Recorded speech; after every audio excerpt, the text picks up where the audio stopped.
नमस्कार दोस्तों, स्वागत है आप सबका भविष्य कोचिंग श्री गंगानगर के यूट्यूब चैनल पे। दोस्तों, आज अपने बात करेंगे तो जूनियर अकाउंटेंट का 2011 का एग्जाम हुआ, उसमें कंप्यूटर विषय से संबंधित किस प्रकार के क्वेश्चंस पूछे गए हैं, इस पर आज अपने विस्तार से चर्चा करेंगे। अभी हाल ही में जूनियर अकाउंटेंट का नोटिफिकेशन आ चुका है।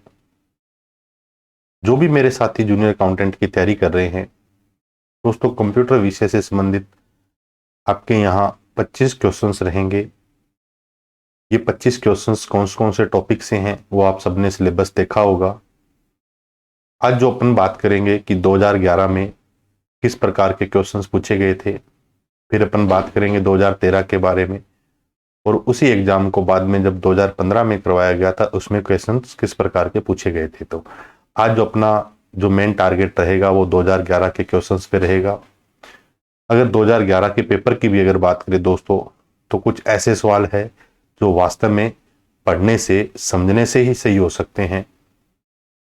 हालांकि बहुत सारे स्टूडेंट ये भी कहते हैं कि सर कंप्यूटर आसान होगा, लेकिन अब की बार मैं बता दूं दोस्तों, ये एग्जाम जो है वो अधीनस्थ बोर्ड द्वारा करवाया जा रहा है।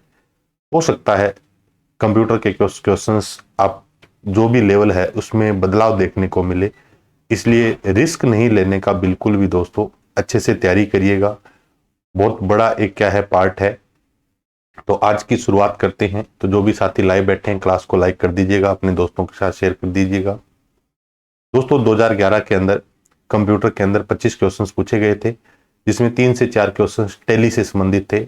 अब हमारे सिलेबस में टैली का कोई पार्ट है नहीं दोस्तों, इसलिए जो कंप्यूटर से संबंधित जितने भी क्वेश्चंस है उस पर अपन विस्तार से बात करेंगे। तो चलिए दोस्तों, आज के इस सेशन की शुरुआत करते हैं।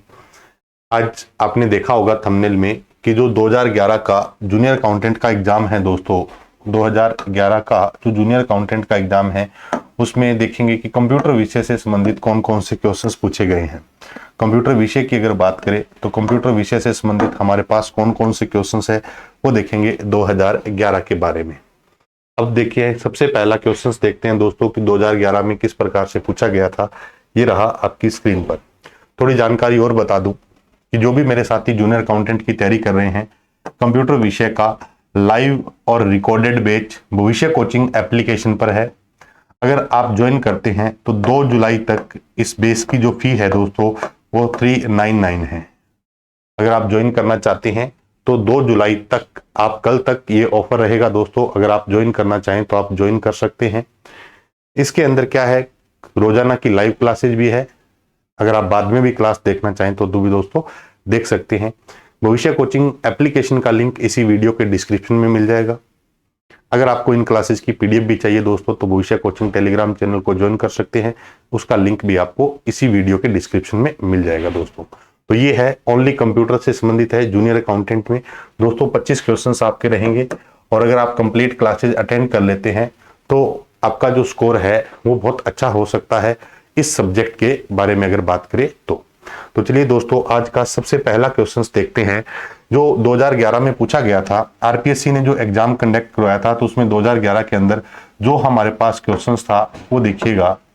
सबसे पहले है कि एक्सेल में A1 से A8 सेल तक दर्ज संख्याओं का कुल योग ज्ञात करने का सूत्र है।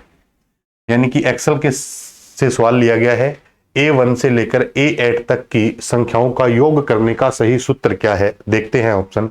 सबसे पहले लिखा हुआ है इक्वल सम A1 A8। दोस्तों अगर बात करें इक्वल सम A1 और A8 है तो आगे और चेक करते हैं थोड़ा इसको। Equal sum A1 plus A8 equal A1 comma A8, और इनमें से कोई नहीं। दोस्तों अगर बात करें तो मैं थोड़ा बता देता हूं।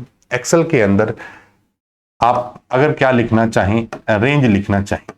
एक्सेल में अगर आप रेंज लिखना चाहें तो एक्सेल में रेंज लिखने के 2 तरीके होते हैं दोस्तों। एक रेंज होती है लगातार और एक रेंज होती है दोस्तों अलग अलग।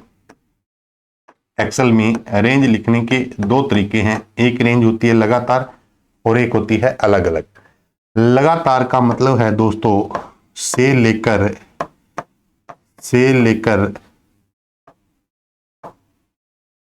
जैसे मान लो लिखा हो A1 से लेकर A10, A1 से लेकर A10, और अलग अलग की बात करें तो ऐसे लिखा हो A1 और A10, A1 और A10।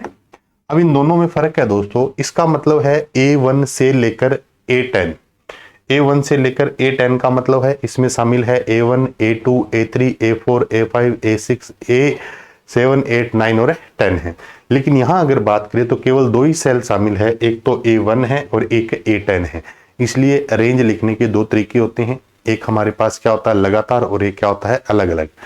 जब रेंज लगातार लिखनी हो दोस्तों तो हम एक सिंबल का यूज करते हैं, वो सिंबल हमारे पास क्या होता है कॉलन, क्या होता है कॉलन। और रेंज जब अलग अलग लिखनी हो तो एक सिंबल का यूज करते हैं दोस्तों, वो हमारे पास क्या होता है कोमा होता है। इसका मतलब अगर रेंज क्या हो अलग अलग हो, रेंज क्या हो अलग अलग हो तो हम किसका यूज करते हैं कोमा का, और रेंज अगर दोस्तों क्या हो लगातार हो तो हम कॉलन का यूज करते हैं। अब इसने पूछा क्या है A1 से A8, यानी कि लगातार की बात कर रहा है, A1 से लेकर A8 तक की ये रेंज की बात कर रहा है। तो रेंज अगर लगातार हो तो क्या लिखेंगे कॉलन, और अलग अलग हो तो कोमा। इसका एक एग्जांपल और बता देता हूं मैं आपको। जैसे मान लो आपके सामने लिखा हो A1, A10, इसका मतलब अब आप क्या समझेंगे कि यहां केवल बात हो रही है A1 और A10 की, A1 और A10 की। अगर इसी रेंज को अपन ऐसे लिख दें A1 coma sorry A1 colon A10, इसका मतलब A100 लिख दिया, तो इसका मतलब ये हो गया कि A1 से लेकर A100 तक, A1 से लेकर A100 तक कंप्लीट सेल को इसने शामिल किया, तो रेंज लगातार है। अब यहां पर क्या है A1 से लेकर A8 के दर्ज संख्याओं का योग करना है। एक्सेल में योग करने का जो सूत्र होता है दोस्तों वो क्या होता है सम, एक फॉर्मूला है। एक्सेल में टोटल करने का जो फॉर्मूला है दोस्तों वो क्या होता है सम होता है। तो A1 से A8 में देखिएगा A1 कॉलन A10, तो ये बिल्कुल दोस्तों क्या हो जाएगा सही हो जाएगा। A1 प्लस A10 का मतलब केवल A1 और A8 जुड़ेंगे, यानी कि A1 और A8, A1 से लेकर A8, A1 और A8 यानी कि A1 प्लस A8 है, तो इसका मतलब यहाँ कितने सेल काउंट हो रहे हैं दो। A1 कोमा A8, इसका मतलब केवल और केवल A1 और A8 की बात हो रही है, इनमें से कोई नहीं। तो अगर सेल लेकर 8 तक की बात करें तो कौन सा सही हमारा फंक्शन रहेगा, तो सम A1 कॉलन A8 हमारा क्या है सही फंक्शन है दोस्तों। तो हमारा करेक्ट आंसर क्या हो जाएगा 1 नंबर हो जाएगा। बात करते हैं दोस्तों नेक्स्ट क्वेश्चन की, ये रहा आपकी स्क्रीन पर। दूसरा सवाल भी एक्सेल से संबंधित है। MS एक्सेल में बनाई गई फाइल का फाइल एक्सटेंशन होता है .doc, .exe, .exel और .xls। दोस्तों अगर .doc की बात करें तो ये फाइल एक्सटेंशन होता है किसका डॉक्यूमेंट, और डॉक्यूमेंट हमारे किस में बनते हैं दोस्तों MS वर्ड में। डॉक्यूमेंट की अगर बात करें तो किस में बनते हैं MS वर्ड में। तो MS वर्ड में डॉक्यूमेंट फाइल का एक्सटेंशन या MS वर्ड फाइल का एक्सटेंशन क्या होता है .doc। .exe की बात करें दोस्तों तो ये क्या होता है एग्जीक्यूटेबल फाइल का एक्सटेंशन होता है। एग्जीक्यूटेबल फाइल जो किसी भी प्रोग्राम को रन करने में सहायक होती है, एग्जीक्यूटेबल फाइल। .exel किसी फाइल का एक्सटेंशन नहीं होता, और .xls दोस्तों किसका एक्सटेंशन होता है MS एक्सेल का होता है। अब अगर थोड़ी और बात करें तो हमारे पास एक्सेल के कुछ वर्जन थे जो ओल्ड वर्जन है, और अब जो चल रहे हैं वो न्यू वर्जन है। अगर MS ऑफिस या एक्सेल की बात करें तो इनका न्यू वर्जन जो दोस्तों है वो कौन सा है ऑफिस 21 है, ऑफिस 21 2021 है। ये जो रिलीज हुआ दोस्तों ये हुआ 5 अक्टूबर 2021 को, 5 अक्टूबर 2021 को ऑफिस का 2021 वर्जन रिलीज हुआ। कब 5 अक्टूबर 2021 को। पुराने वर्जन का एक्सटेंशन क्या होता था .xls और .doc।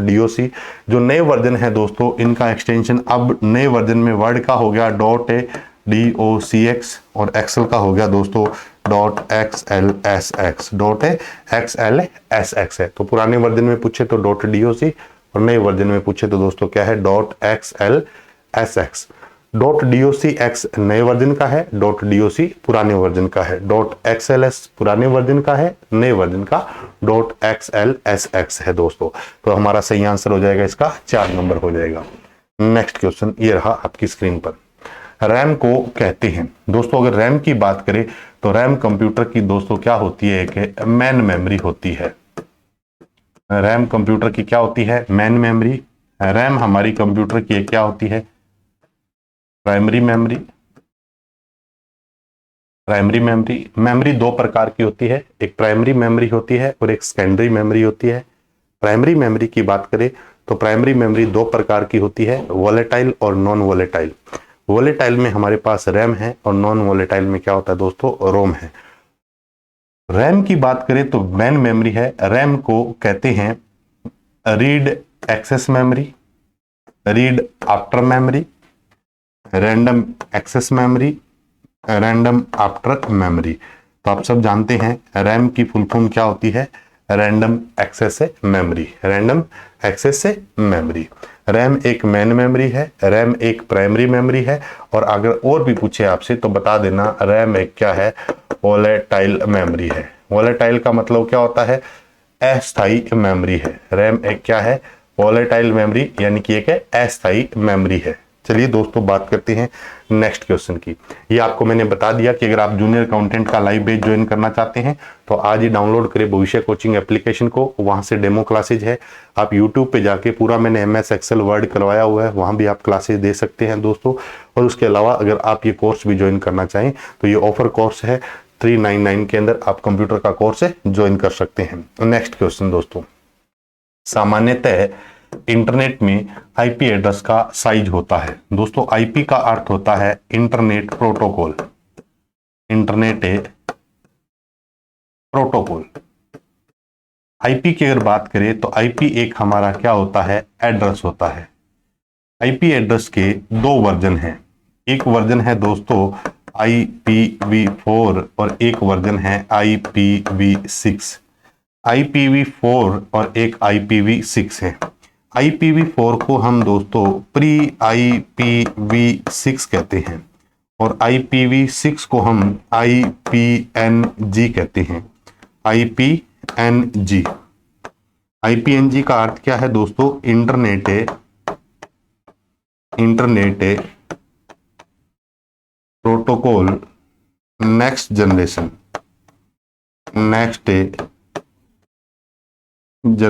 Internet protocol next generation. अब दो वर्जन है आईपी एड्रेस के, एक IPv4 है दोस्तों और एक है IPv6 है। IPv4 है ये दोस्तों है 32 बिट का, और अगर बाइट में पूछे तो बता देना 4 बाइट का है, 32 बिट या 4 बाइट। और IPv6 है दोस्तों ये है 128 बिट का। अब अगर सवाल पूछा गया तो ये इंपॉर्टेंट है, 128 बिट या फिर बता देना 16 बाइट का। आप सब जानते हैं अगर 8 बिट हो तो हमारा जो बन जाता है क्या, एक बाइट। 8 बिट को हम क्या कहते हैं, एक बाइट। अगर बिट की संख्या क्या कितनी हो दोस्तों, 4 हो तो वो बनता है एक निब्बल। अगर बिट की संख्या कितनी हो, 4 हो तो एक निब्बल होता है। और 8 बिट को हम क्या कहते हैं दोस्तों, एक बाइट कहते हैं। 8 बिट को हम क्या कहते हैं, एक बाइट कहते हैं। तो हमारे पास सामान्यतः इंटरनेट प्रोटोकॉल की बात करें तो किस साइज का होता है, 24 बिट, 64 बिट, 32 बिट और 16 बिट। तो अब हम बताएंगे क्या, 32 बिट। अगर यहाँ पर वर्जन देके पूछा होता कि IPv4 बताओ या IPv6 बताओ तो मैंने आपको बता दिया IPv4 और IPv6। IPv4 है 32 बिट 4 बाइट का, 128 बिट 16 बाइट का है दोस्तों। नेक्स्ट क्वेश्चन की बात करते हैं, ये रहा आपकी स्क्रीन पर। WW को कहा जाता है। देखिए दोस्तों WW की अगर बात करें तो WW के जो जनक है वो है Tim Berners-Lee. Tim Berners-Lee. WW का आविष्कार किसने किया, टिम बर्नर्स-ली ने किया दोस्तों। और ये कब किया था, 1989 में। एक और बात बता देता हूं, इंटरनेट की शुरुआत हुई दोस्तों वो हुई 1969 में। WW की शुरुआत हुई 1989 में। WW के जनक है वो है दोस्तों टिम बर्नर्स-ली है। और इंटरनेट के जो दोस्तों जनक है वो है विंडसर्फ। इंटरनेट के जनक कौन है, विंडसर्फ है।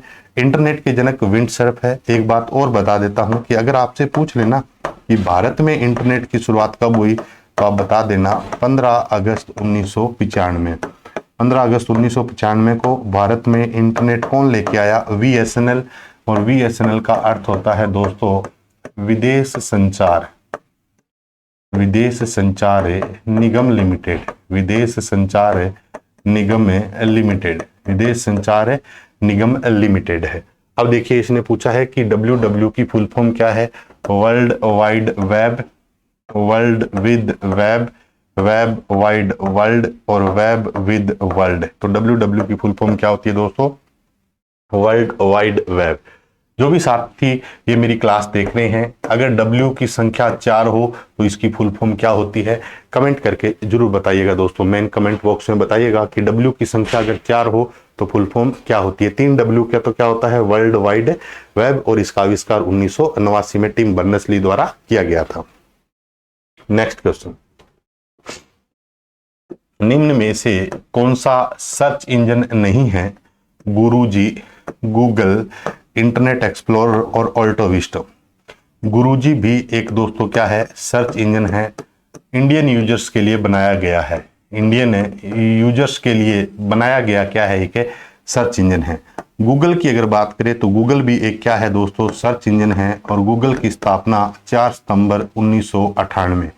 गूगल की स्थापना करने वाले व्यक्ति कौन है दोस्तों, लैरी पेज और सर्गी ब्रिन। लैरी पेज और सर्गी ब्रिन ने गूगल कॉरपोरेशन की स्थापना की। गूगल एक कंपनी है और गूगल कंपनी का एक सर्च इंजन भी है दोस्तों, वो क्या है, गूगल सर्च इंजन है। इंटरनेट एक्सप्लोरर की अगर बात करें दोस्तों तो ये किस कंपनी का है, माइक्रोसॉफ्ट का है। इंटरनेट एक्सप्लोरर किसका है, माइक्रोसॉफ्ट, और माइक्रोसॉफ्ट की स्थापना आप सब जानते हैं 4 अप्रैल 1975। माइक्रोसॉफ्ट की स्थापना 4 अप्रैल 1975 है। एक व्यक्ति का नाम आता है बिल गेट्स है, और एक साथी है पॉल एलन। और माइक्रोसॉफ्ट कंपनी का हेड ऑफिस पूछे तो बता देना रेडमंड वॉशिंगटन। और अगर यहाँ हेड ऑफिस पूछे तो बता देना माउंटेन व्यू कैलिफोर्निया।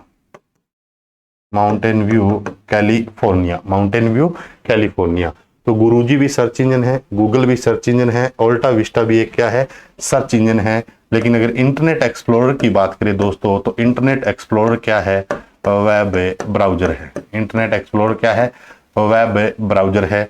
आप मुझे बताइएगा कि भारत का पहला वेब ब्राउजर कौन सा है, भारत का पहला वेब ब्राउजर। आप मेन कमेंट बॉक्स में बताइएगा भारत का पहला वेब ब्राउजर। तो हमारे पास क्या है कि सर्च इंजन नहीं है, तो आप बता देना इंटरनेट एक्सप्लोरर। अभी माइक्रोसॉफ्ट कंपनी की अगर बात करें तो माइक्रोसॉफ्ट कंपनी को शॉर्ट में MS लिखते हैं दोस्तों। और माइक्रोसॉफ्ट कंपनी का जो नया जो वेब ब्राउजर है, न्यू वेब ब्राउजर, वो किस नाम से है, माइक्रोसॉफ्ट एज के नाम से है। किस नाम से है दोस्तों, माइक्रोसॉफ्ट एज के नाम से है। माइक्रोसॉफ्ट कंपनी का नया ब्राउजर है वो किस नाम से है दोस्तों, माइक्रोसॉफ्ट एज के नाम से है। ये सारी जानकारी मैंने बताई है कि कौन सा एक सर्च इंजन नहीं है, इंटरनेट एक्सप्लोरर एक सर्च इंजन नहीं है, गूगल है, गुरुजी है, ऑल्टा विस्टा, ये सब क्या है दोस्तों, सर्च इंजन है। देखिए दोस्तों, तैयारी अच्छे से करिएगा, हर चीज को समझ कर पढ़िएगा बढ़िया तरीके से। अगर आप तैयारी करके जाएंगे तो ये बहुत टाइम बाद, देखो 2013-15 की बात है और अब 23 चल रहा है, 7-8 साल बाद आपको एक चांस मिला है जूनियर अकाउंटेंट के लिए। इसको दोस्तों ऐसे ही गंवाना नहीं है, अच्छे से मेहनत करिएगा बढ़िया तरीके से। ये जो कंप्यूटर सब्जेक्ट है ये दोस्तों आपके लिए बहुत ही, वो कहते हैं ना कि आप कल्पना भी नहीं कर सकते, इतना बेहतरीन साबित हो सकता है अगर आप इसके सिलेबस को बढ़िया तरीके से अच्छे से पढ़ सकते हैं। जिससे मैं आपको बता रहा हूँ हर एक चीज को आप क्लियर करके चलेंगे तो आपके जो मार्क्स हैं वो बहुत अच्छे तरीके से इसमें आप प्राप्त कर सकते हैं। नेक्स्ट क्वेश्चन दोस्तों बात करते हैं, ये रहा आपकी स्क्रीन पर। ऑपरेटिंग सिस्टम में लोडिंग को कहते हैं फॉर्मेटिंग, बूटिंग, डीबगिंग और कंपाइलिंग। कंपाइलिंग क्या होता है दोस्तों, सोर्स कोड को ऑब्जेक्ट कोड में बदलना, सोर्स कोड को ऑब्जेक्ट कोड में बदलना, ये क्या है, कंपाइलर का काम है सोर्स कोड को ऑब्जेक्ट कोड में। कंपाइलर क्या करता है दोस्तों, complete program complete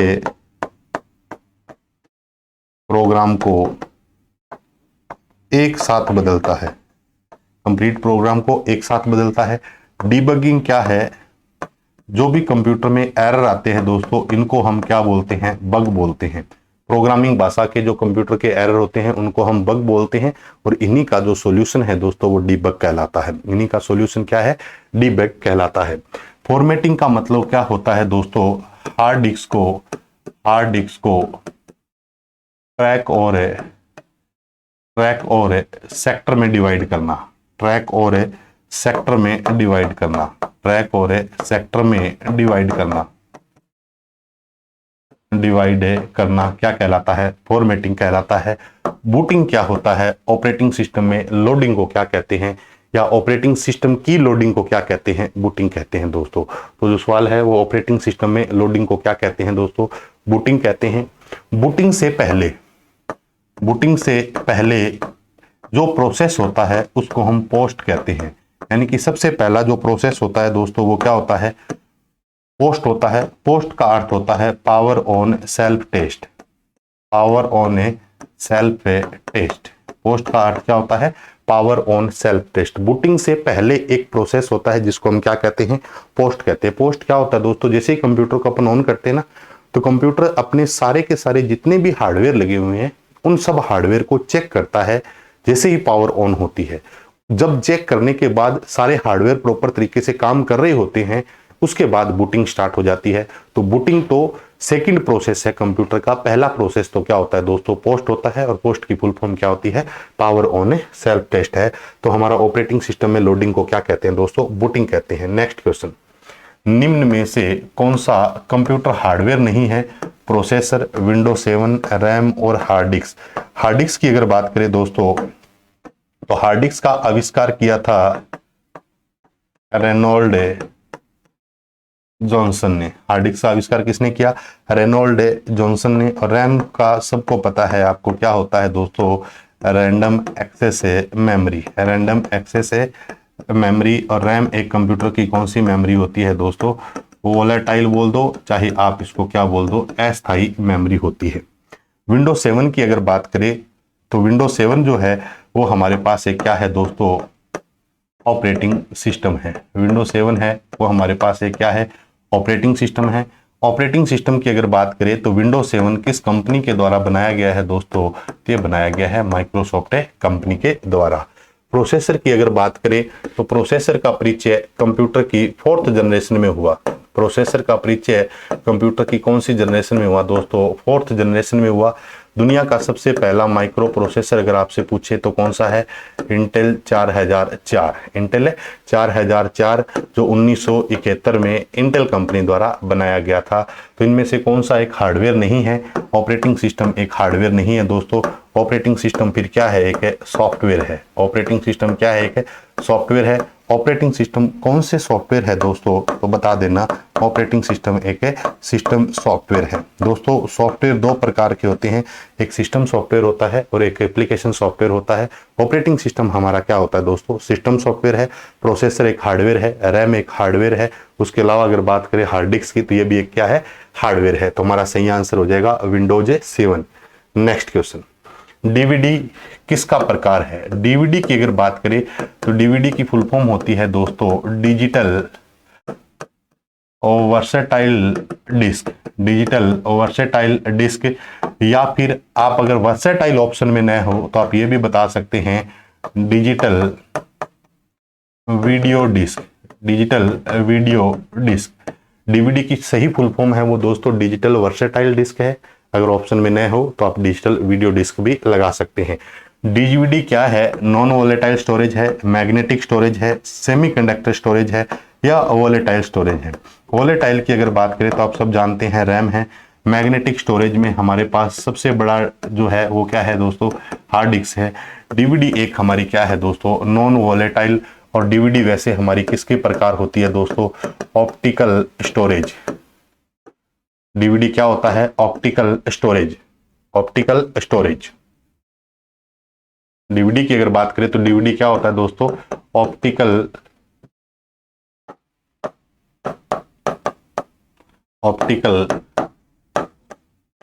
storage. DVD क्या होता है? Optical storage. और डीवीडी हमारी क्या होती है? नॉन वॉलेटाइल होती है। नॉन वॉलेटाइल का अर्थ क्या होता है दोस्तों? स्थायी होता है। ऐसी मेमोरी, ऐसे स्टोरेज जो स्थायी तौर पर डेटा को स्टोर करते हैं वो क्या कहलाते हैं? नॉन वॉलेटाइल कहलाते हैं। नेक्स्ट क्वेश्चन की बात करते हैं दोस्तों, ये रहा आपकी स्क्रीन पर। निम्न में से कौन सा एक सीक्वेंशियल डिवाइस है? Magnetic disk, optical disk, magnetic tape, ये सभी। अब देखिए दोस्तों, वैसे अगर कंप्यूटर से डेटा अगर आप एक्सेस करना चाहते हैं तो ये कंप्यूटर से डेटा एक्सेस करने के दो मेथड जो सबसे ज्यादा यूज होते हैं, वैसे तो तीन मेथड होते हैं, जो सबसे ज्यादा यूज होते हैं वो दो मेथड है। एक आता है सीक्वेंशियल एक्सेस, एक आता है डायरेक्ट एक्सेस। जैसे मान लो आप कंप्यूटर के अंदर माई कंप्यूटर ओपन करते हो तो उसमें ड्राइव आता है CDEF। अगर आपको F ड्राइव पे जाना है तो क्या C ड्राइव पे जाने की जरूरत है क्या, या D ड्राइव पे जाने की जरूरत है क्या? नहीं दोस्तों। या मान लो आप टीवी देख रहे हो, रिमोट आपके पास है, अगर आप टीवी का चैनल चेंज कर रहे हो, 1 नंबर चैनल से आप 100 नंबर पे जा रहे हो, तो बताओ 1 नंबर से 100 नंबर तक जाने के लिए क्या 2 नंबर पे जाना जरूरी है क्या? नहीं। तो वो मेथड होते हैं दोस्तों, डायरेक्ट मेथड होते हैं।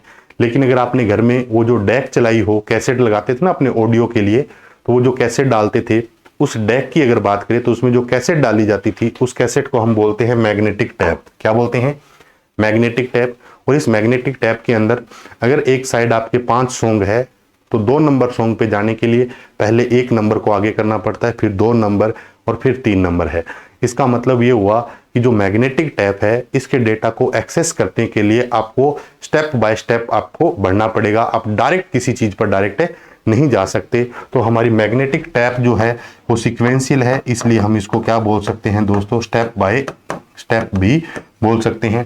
तो हार्ड डिस्क से आप डायरेक्ट डेटा ले सकते हो, ऑप्टिकल डिस्क से भी आप डायरेक्ट ले सकते हो, लेकिन मैग्नेटिक टैप से दोस्तों डेटा कैसे आता है? सीक्वेंशियली आता है। मैग्नेटिक टैप का परिचय जो है दोस्तों वो कंप्यूटर की कौन सी जनरेशन में हुआ दोस्तों?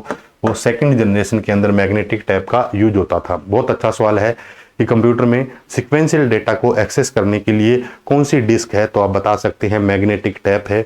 डायरेक्ट के लिए हमारे पास CD है, DVD है, हार्ड डिस्क है, फ्लॉपी डिस्क है, ये सारे डायरेक्ट एक्सेस के हैं। हो गया क्लियर? बात करते हैं नेक्स्ट क्वेश्चन की।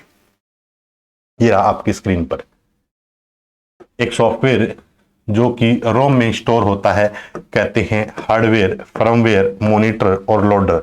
लोडर दोस्तों एक क्या होता है? प्रोग्राम होता है। मॉनिटर की अगर बात करें तो इसी को हम CRT बोलते हैं, VDU बोलते हैं। CRT का मतलब आप सब जानते हैं दोस्तों क्या होता है? Cathode ray tube. VDU क्या होता है? विजुअल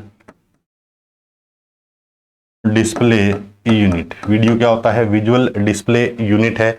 मॉनिटर है उसको CRT भी बोल सकते हैं और VDU भी बोल सकते हैं। VDU का अर्थ क्या होता है? विजुअल डिस्प्ले यूनिट है। हार्डवेयर की बात करें तो कंप्यूटर के साथ जितने भी इक्विपमेंट होते हैं वो सारे क्या होते हैं? हार्डवेयर।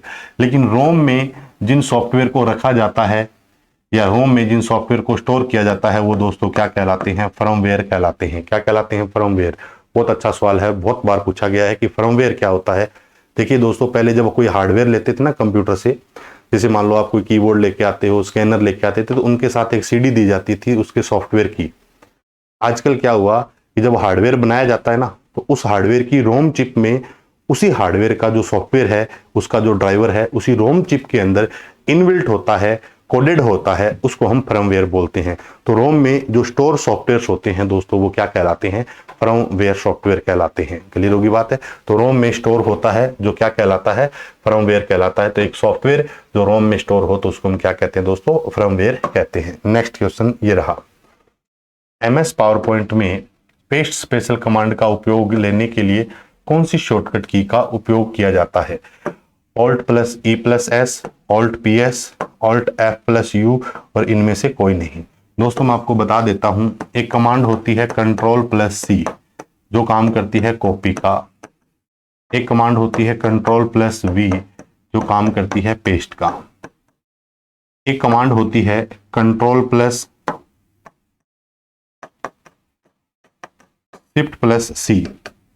Ctrl+Shift+C, एक कमांड होती है control plus shift plus V. Control plus shift plus C की बात करें तो ये कमांड होती है दोस्तों कॉपी स्पेशल के लिए। क्या होती है? Copy special. और ये क्या होती है दोस्तों? Paste special.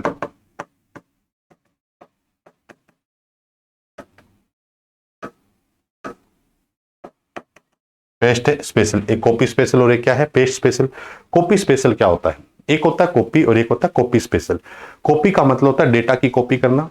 कॉपी स्पेशल का मतलब है डेटा पे अप्लाई किए गए फॉर्मेट की कॉपी करना। जैसे मान लो किसी का कलर बदला हुआ है, किसी का साइज बदला हुआ है, किसी का बैकग्राउंड बदला हुआ है, किसी का स्टाइल बदला हुआ है, तो इनकी कॉपी करनी हो तो कॉपी स्पेशल होता है। डेटा की कॉपी करनी हो तो क्या होती है? कॉपी कमांड है। तो हमारे पास पेस्ट स्पेशल कमांड की एक तो शॉर्टकट क्या होती है? Control plus shift plus V. और एक दोस्तों पावर पॉइंट में आप यूज करते हैं alt plus E plus S. Alt plus E plus S का यूज कर सकते हैं आप किसके लिए?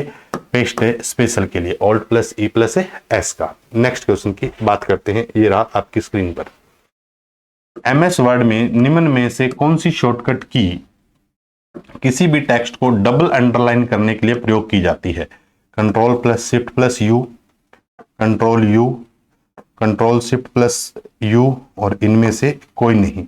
अगर दोस्तों डबल अंडरलाइन की बात करें तो हमारे पास एमएस वर्ड में डबल अंडरलाइन की जो शॉर्टकट होती है वो दोस्तों क्या होती है? Control plus shift plus D. Control plus shift plus D. Control plus shift plus D से आप क्या कर सकते हो दोस्तों? डबल अंडरलाइन कर सकते हो। Control plus shift plus D से आप डबल अंडरलाइन कर सकते हो। एक होता है कंट्रोल प्लस यू, इससे आप क्या कर सकते हो? अंडरलाइन। अंडरलाइन क्या कर सकते हो? अंडरलाइन। अगर बात करें इनमें से control plus shift plus U, control you, control you से तो क्या हो जाएगी? अंडरलाइन। अंडरलाइन। ये आप ना थोड़ा सा इसको चेंज कर लेना ऑप्शन को, control plus shift plus D. ये control plus shift plus D, control plus shift plus D. Control plus U से अंडरलाइन होगा, control plus shift plus D से क्या हो जाएगा दोस्तों?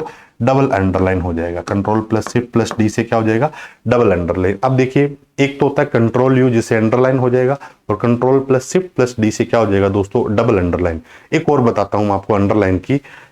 अगर मान लो आपके पास कोई शब्द लिखा हुआ है अनिल पे से कुमार, अगर आप कंट्रोल यू करोगे तो एक अंडरलाइन लगेगी, control plus shift plus D करोगे तो ये डबल अंडरलाइन हो जाएगी। लेकिन होता क्या है कि कंट्रोल यू से अंडरलाइन होगा, control plus shift plus D से डबल अंडरलाइन होगा।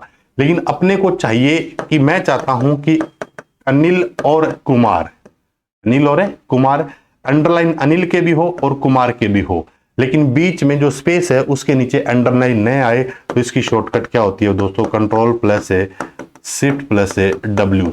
बहुत अच्छा सवाल बताया मैंने आपको। Control plus shift plus W, control plus shift plus W के बारे में लिख लेना।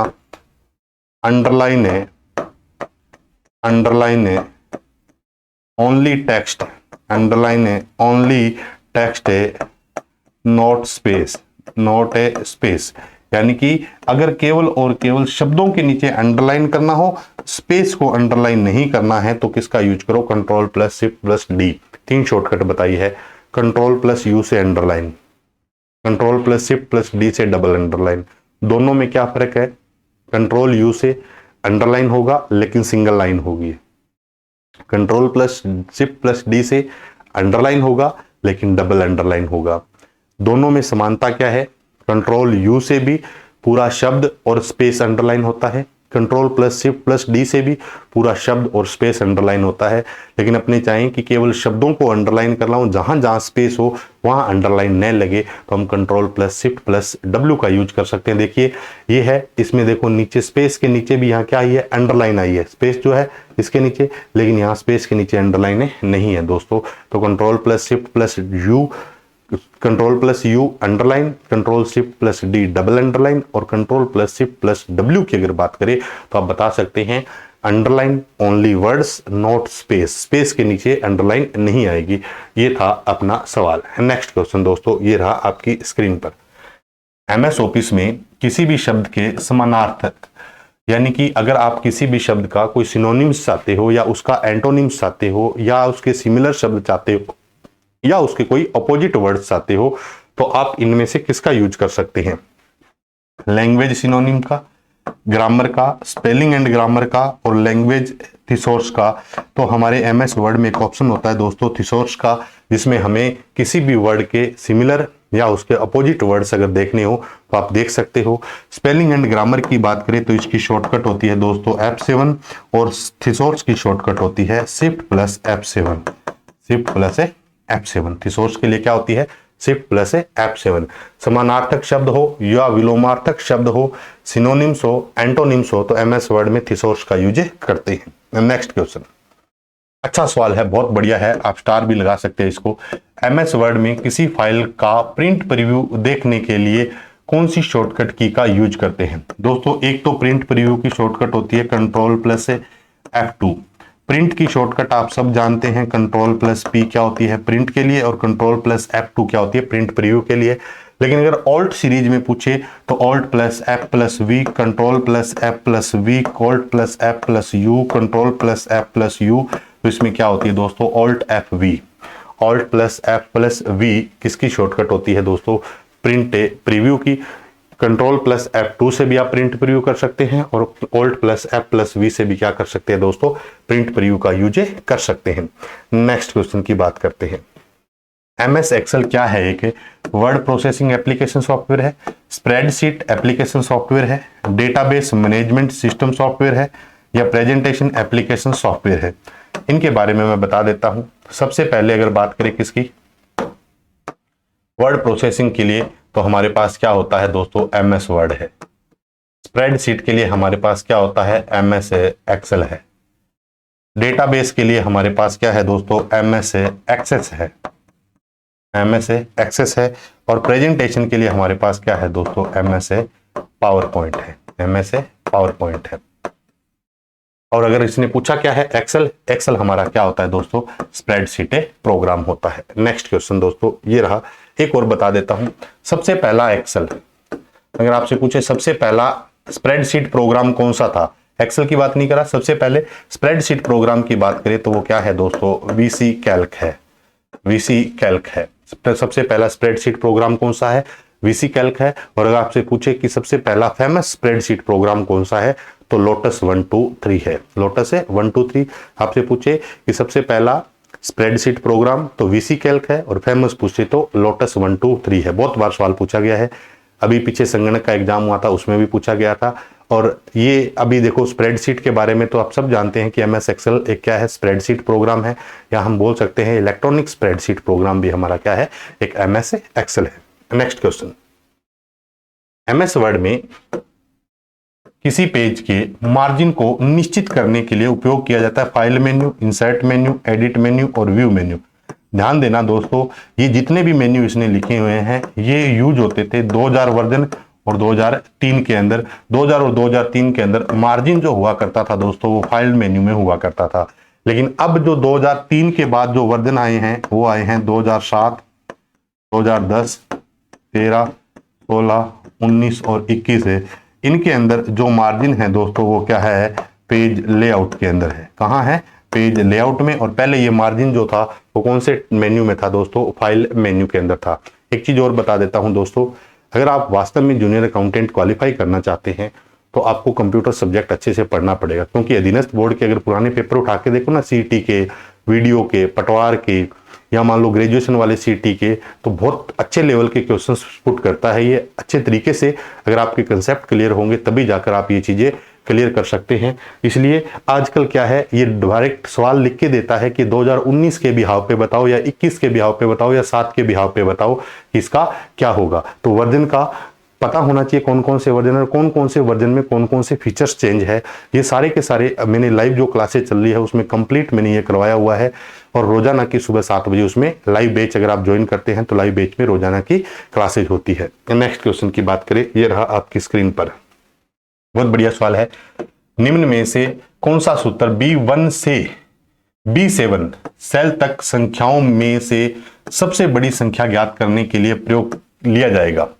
Large B1, B7, large B1, B7, large B1, B7, 1, large B1, B7। मैं आपको बता देता हूं, एक सिंपल सा कंसेप्ट बताते हैं अपने लार्ज। और ये ना एक्सेल है, एक्सेल में ये वर्टिकल लाइन होती है जो कॉलम बनाती है, हॉरिजॉन्टल लाइन है जो रो बनाती है। अगर ये क्लासेज देखना चाहें तो यूट्यूब पे क्लासेज पड़ी है एक्सेल की। कॉलम के क्या होते हैं, लेबल होते हैं, और दोस्तों रो के क्या होते हैं, नंबर होते हैं। रो के क्या है, नंबर। जैसे मान लो यहां मैंने लिखा 20, 30, 40, 50, 60 और 70, ये कुछ मैंने वैल्यू लिखी है। मुझे इनमें से सबसे बड़ी वैल्यू पता लगानी है। सबसे बड़ी वैल्यू कौन सी है, किसी फंक्शन का सहारा लेना है। तो कैसे लिख सकते हैं अपने, एक फंक्शन आता है इक्वल, थोड़ा मैं कलर चेंज कर देता हूं, इक्वल एक फंक्शन आता है मैक्स फंक्शन, जो मैक्सिमम वैल्यू बताता है। रेंज है C1 से लेकर C6, C1 कोलन C6, ये मैंने आपको बता दिया था, कोलन से लगातार रेंज आती है। तो हमारा आंसर क्या आ जाएगा, 70। ये क्या करेगा, C1 से लेकर C6 के बीच में सबसे बड़ी वैल्यू बता देगा। तो आंसर हमारा क्या आ गया, 70। लेकिन यहाँ हमारे पास मैक्सिमम फंक्शन नहीं है, तो इसके अलावा इसने जो फंक्शन लगाया है वो लगाया हुआ है लार्ज। क्या लगाया हुआ है, लार्ज। अब लार्ज में मैंने वही लिखा C1 कोलन C6 से। अब लार्ज का सिंटेक्स क्या होता है, यहां कोमा देके आपको वैल्यू लिखनी पड़ेगी। मैंने 1 लिखा तो इसका मतलब है C1 से C6 की सबसे बड़ी वैल्यू बताओ। पहली बड़ी वैल्यू तो आप बता दोगे 70। अगर मैं यहां 2 लिख दूं तो आप बताओगे दूसरी बड़ी वैल्यू। पहली बड़ी वैल्यू 70 है तो दूसरी बड़ी वैल्यू क्या है, 60 है। मैं 3 लिख दूंगा तो तीसरी बड़ी वैल्यू। लेकिन इसने पूछा क्या है, निम्न में से कौन सा सूत्र B1 से B7 सेल तक संख्याओं में से सबसे बड़ी संख्या निकालना है। तो सबसे बड़ी क्या है, 70 है।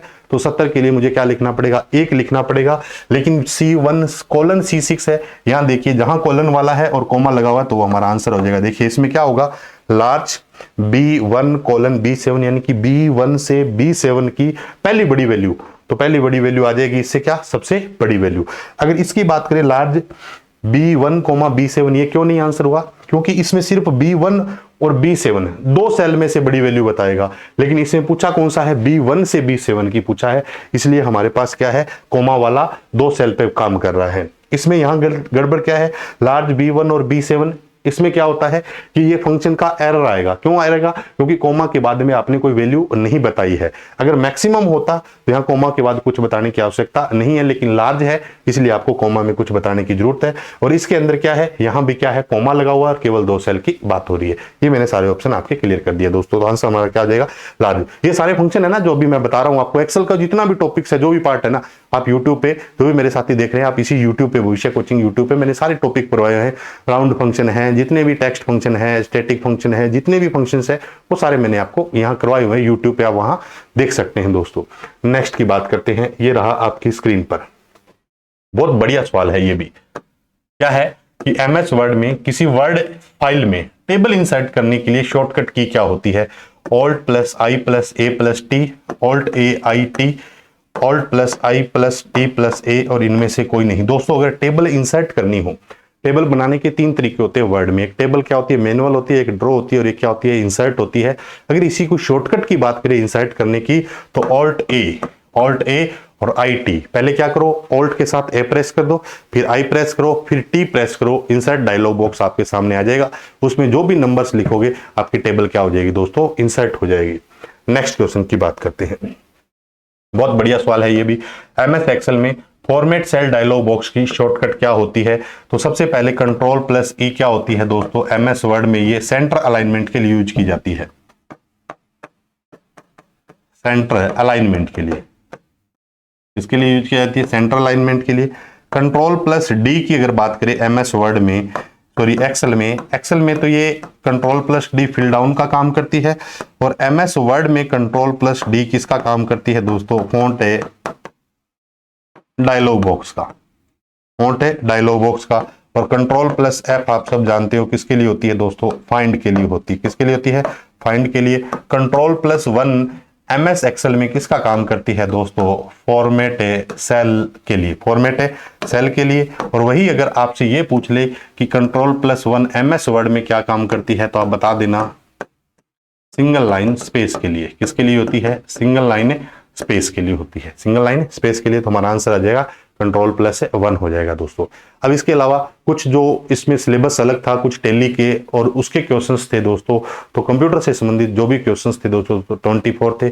अभी जो सिलेबस है उसमें टैली का पार्ट नहीं है, तो अपने को टैली वगैरह पे इतना नहीं ध्यान रखना है, अपने को कंप्यूटर का जो सिलेबस है उस पर विशेष ध्यान रखना है। आज अपनों ने जो बात की है दोस्तों वो की है जूनियर अकाउंटेंट 2011 के अंदर कंप्यूटर विषय से संबंधित कौन से क्वेश्चन पूछे गए थे, उनका आंसर क्या है, किससे सबसे ज्यादा क्वेश्चन पूछे गए। ये मैंने पहले से एक यूट्यूब पे क्लास लगा रखी है कि कौन से टॉपिक से सबसे ज्यादा क्वेश्चन पूछे गए हैं। अब जितने भी मेरे साथी लाइव बैठे हैं, अगर आप जूनियर अकाउंटेंट की वास्तव में तैयारी करना चाहते हैं तो भविष्य कोचिंग यूट्यूब चैनल पे आप फ्री ऑफ कॉस्ट क्लासेस लगा के देख सकते हैं। अगर आपको लगे कि नहीं सर हमें अच्छे मार्क्स चाहिए और बढ़िया तरीके से चाहिए, तो आप लाइव कोर्स भी ज्वाइन कर सकते हैं दोस्तों। उसमें क्या है, टेस्ट वगैरह भी आपको मिल जाएंगे, क्विज वगैरह भी आपको मिल जाएंगे, ताकि आप बेहतरीन अपनी तैयारी कर सकते हैं, आप बेहतरीन अपना मूल्यांकन कर सकते हैं दोस्तों। जो भी मेरे साथी चैनल पे अभी नए हैं दोस्तों, चैनल को कर लीजिएगा सब्सक्राइब। अगर आप ये PDF भी चाहते हैं तो इसी वीडियो के डिस्क्रिप्शन में हमारा टेलीग्राम चैनल का लिंक दिया हुआ है। अगर आप कोर्स ज्वाइन करना चाहते हैं तो इसी वीडियो के डिस्क्रिप्शन में भविष्य कोचिंग एप्लीकेशन का जो लिंक है वो भी इसी वीडियो के डिस्क्रिप्शन में दोस्तों मिल जाएगा। अगर आपको कोर्स से संबंधित कोई जानकारी लेनी है, ये नंबर यहाँ दिया हुआ है, आप इस नंबर पर व्हाट्सएप मैसेज भी कर सकते हैं 98 280 34 129 पे, 98 280 34 129 पे आप व्हाट्सएप मैसेज करके भी जानकारी ले सकते हैं दोस्तों। अब जो नेक्स्ट क्लास रहेगी वो रहेगी दोस्तों 2013 के अंदर जो पेपर हुआ उसमें किस प्रकार के क्वेश्चंस पूछे गए उन पे बात करेंगे, और फिर करेंगे बात 2015 के बारे में। तो आपको ये क्लास कैसे लगी मेन कमेंट बॉक्स में जरूर बताइएगा, अपने दोस्तों को भी बताइएगा कि भविष्य कोचिंग श्री गंगानगर के यूट्यूब चैनल पे कंप्यूटर विषय से संबंधित अगर आप कोई भी एग्जाम देना चाहते हैं तो आप भविष्य कोचिंग टेलीग्राम चैनल से, यूट्यूब चैनल से और हमारे एप्लीकेशन से दोस्तों जुड़ सकते हैं। मिलते हैं इसी तरीके की बेहतरीन क्लास के साथ, तब तक के लिए दोस्तों नमस्कार, जय हिंद।